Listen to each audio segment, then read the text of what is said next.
안녕하세요. 포유환율연구소입니다. 오늘은 지난 일주일 동안 6월 10일부터 6월 15일까지죠.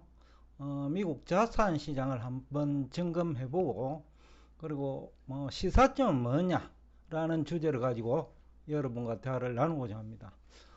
지난 일주일 동안 중요한 경제 지표는 5월 신규 고용 약 한 27만 건, 그리고 소비자 물가, 그리고 도매 물가가 발표됐죠. 이 거시경제 지표를 보면 상당히 긍정적이에요. 우선 신규 고용이 27만 건이죠. 전문가 예상이 18만 한 5천 건 됐으니까 예상보다도 한 50% 정도 신규 고용이 증가한 거고, 물론 실업률이 조금 높아지기는 했는데 실업수당이 나오니까 기본적인 소비에 미치는 영향은 크지 않을 거고요. 오히려 신규 고용이 훨씬 더 미국 실물 경제 내지는 금융시장에 미치는 영향이 크다. 근데 여기서 잠깐 구인 건수, 그죠? 구인 건수는 주는데 왜 신규 고용이 늘까라는 부분에 대해서 여러분들이 어떤 분이 이해를 하고 계실 거고, 어떤 분은 이해가 되지 않는다, 아니면 통계 조작 아니냐, 이런 식으로 이해하는 분들도 있을 거예요. 근데 이제 산업 구조가 지금 바뀌고 있잖아요. 그 4차 산업 중심으로 재편되고 있는 거예요. 그러다 보니까 전통 한계 기업들은 고용을 못하지요. 오히려 해고를 해야 되죠. 또 그런 쪽은 신규 고용을 위한 구인도 없어지겠죠. 기존 직원을 잘라야 될 형편이니까. 그렇지만은 그 4차 산업 중심으로 신규 고용이 늘어난다는 거예요. 그래서 이거는 소비에 미치는 영향이 큰 거지요. 그리고 또그 산업 구조가 바뀌면 그 근로자가 맞춰줘야 되겠죠. 왜냐하면 그쪽이 고임금 시스템 그 산업이니까. 그러니까 그쪽으로 근로자가 새로 공부를 하든지 해가 맞춰줘야지. 그러다 보니까 미스매칭이 생기는 거예요. 구인권수 80만 명 중에서는 그 좀 그 매칭이 안 된다는 거죠. 기업이 원하는 사람과 근로자가 거기에 따라가지 못하는 사람이 작다라는 거죠. 근데 시간이 가면서 근로자들도 우리로 치면 학원도 다니고 또 노동부 산하기구에서 재교육도 있고요. 그렇게 하다 보니까 구인 건수는 줄어도 그 신규 채용 인구는 늘어날 수 있는 거거든요. 그런 부분에 대해서도 좀 알고 있는 게 도움이 될 거다라는 얘기를 하고 싶습니다. 그 다음에 이제 그 달러 인덱스가 104.07에서 105.5까지 올랐는데 상당히 이거 의미하는 바가 커요. 지금까지는 미국 기준금리 또는 시장금리를 가지고 시장금리가 오르면 미국 달러 가치가 오를 거다. 또 시장금리가 내리면 미국 달러 가치가 내렸다. 이런 논리를 폈는데 지난 일주일 동안은 시장금리는 국채 10년물입니다. 상당히 내렸어요. 근데 달러 인덱스는 일주일 동안 올랐어요. 그러니까 금리와는 상관없이 변하고 있다는 거고, 또 국내에서는 달러 인덱스가 올라간 이유를 엔 약세에서 찾는데 엔화 가중치는 20%밖에 안 돼요. 근데 유로 약세가 5월 이후 가장 낮아요. 그러니까 5월 달에 그 104 이상이었어요. 5월 초에도. 근데 지금 105.5니까 또 달러당 그 유로죠. 1달러에 1.070 유로에서 마감이 되는데 이게 5월 이후 가장 낮단 말이죠. 그러니까 이제 엔화보다는 유로 아니면 달러 쪽, 미국 쪽에서 강세 요인이 있다. 그런 접근 방법이 지금 외환시장 대응에 오히려 효과적일 거다. 일본 엔화에 맞추면 또 실패할 수 있거든요. 또 그리고 미국 도매 물가 안정이 원인일 수 있어요. 왜냐면 도매 물가가 낮다는 거는 결국은 향후 소비자 물가가 낮으니까 미국 달러 가치 상승 요인이죠. 예상보다 많이 낮아졌기 때문에 시장에서는 그 미국 달러 가치 물가하고 상관관계가 높기 때문에 달러 가치 상승 요인이 될 수 있다는 거죠. 근데 흥미로운 것은 이제 우리 원 달러 환율인데 지금 1389원까지 상승을 했어요. 한때 1360원 초반까지 갔거든요. 그러니까 약 25원 이상 변했는데 한 2%, 그러니까 달러 인덱스는 1% 정도밖에, 그 1.4%네요. 밖에 안 올랐는데 우리 원화 가치는 한 2% 이상 하락했다. 결국 이거는 우리 쪽의 원인이 많다라는 또 분석이 가능하죠. 그래서 이제 외환시장이 원래 굉장히 어려웠을 거예요. 왜냐하면 지난 그 10년 동안을 보면 달러 가치가 1250원 이상 올라가면 다시 내렸거든요.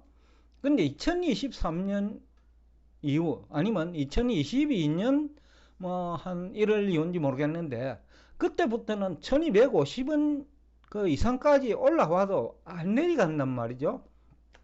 그래서 이제 이게 이제 우리나라에서 외환시장 변화 요인도 있고 또 그 유럽 쪽의 원인도 좀 있어요.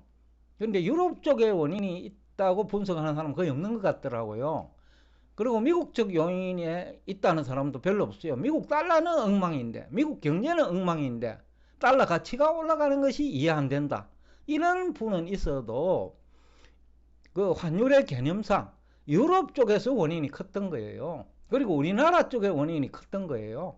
그래서 그 원달러 환율이 1250원 이하로 잘 안 내려가는 이유 중에 하나죠. 그 다음에 유가인데 유가도 한때 72불까지 내려왔다가 주초에는 75불에서 종가입니다.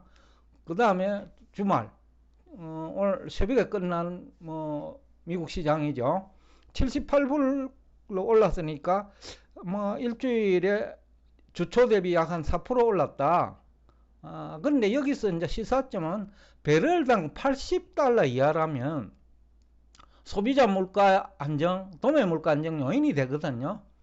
그런 측면에서 미국 그 실물 경제도 좋고, 그 다음에 개별 기업의 생산 원가, 석유는 거의 모든 기업의 생산 원가에 들어가니까 생산 원가가 떨어지면 이익이 많이 증가하죠. 그래서 미국 정시를 보면 지금까지 그 주가 수익률이 21배나 되니까 거품 아니냐라는 얘기들이 많았어요. 우리 전문가들 사이에. 근데 브로드컴 실적을 보니까 앞 시간엔 제가 엔비디아 얘기를 했는데 지난해 초에 엔비디아를 부정적으로 봤단 말이죠. 그러다 보니까 주가 수익률이 너무 높는 거예요. 정권 전문가들이 산출한 주가 수익률입니다. 근데 포유 환율 연구소가 산출하면 낮아지죠. 왜냐 엔비디아도 좋게 보고 제가 한번 브로드컴도 그 얘기를 잠시 했어요. 엔비디아가 너무 좋기 때문에 브로드컴 얘기를 하려다가 얘기를 하지 않았다라는 얘기를 방송에서 잠시 언급을 했는데 브로드컴도 뚜껑을 열어보니까 1분기 영업 실적이 너무 좋은 거예요. 그러니까 이런 것들이 정권 전문가들이 엔비디아도 부정적으로 보고 브로드컴도 부정적으로 보고, 그러니까 두 개 다 반도체 회사인데 반도체 설계 그죠? 또 반도체 생산. 그런데 이 그 중요한 산업을 그 부정적으로 보니까 PR이 높게 나오는 거예요. 영업 실적이 안 좋죠. 부정적으로 보면. 그래서 이제 PR이 뭐 21배다라는 얘기도 나온 거예요. 그래서 제가 앞 시간에 PR을 한번 재검토할 시점도 됐다.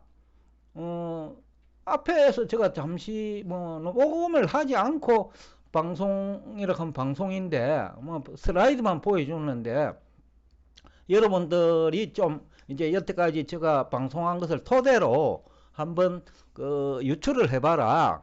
고용 인구가 18만 5천 건이 예상인데 전문가 예상입니다.